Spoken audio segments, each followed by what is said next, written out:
A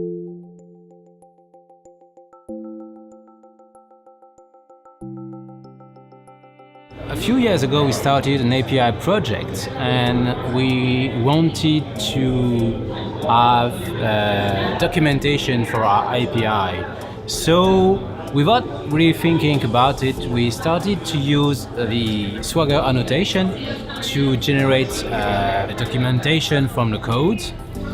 And I was not aware at that time that behind this annotation there was a format, a Swagger specification at that time. And the result was not really okay, because we did not give enough instruction to the developers who write the annotation. So the result was not really usable as documentation.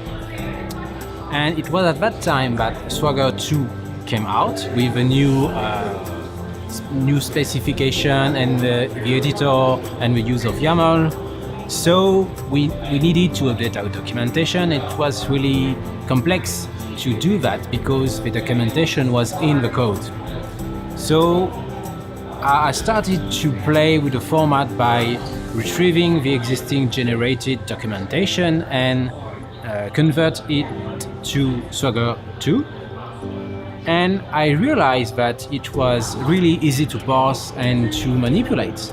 So I create a node module which corrects many of the issues there were in the documentation. We have technical issue at that time.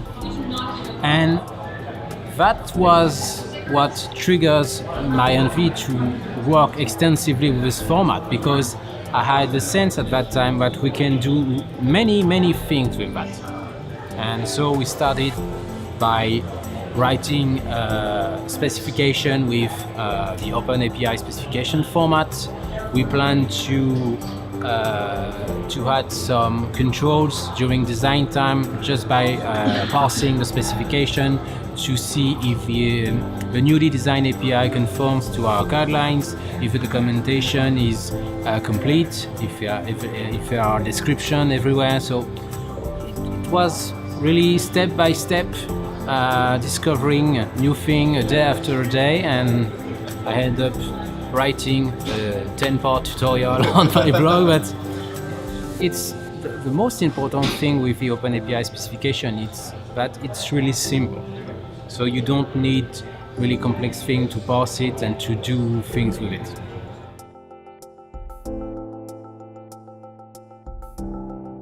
All the guidelines are really focusing on, okay, we want to do a REST API. What is a REST API? We have resources, we have to use the HTTP protocol, we will write HTTP verbs, HTTP status, and so on. So they tell the story differently, but they all explain the same thing the same way on a very technical point of view.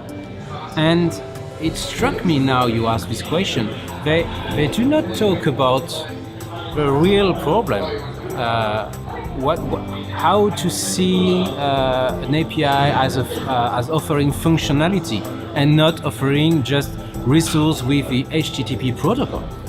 So we must have this kind of documents because we need to put a frame around the API designing from a technical point of view, but I think we also need, in all companies who have to design APIs, we need functional guidelines. I really don't know how to write them today, but I think we need documents like that to explain how to design API really from a functional point of view.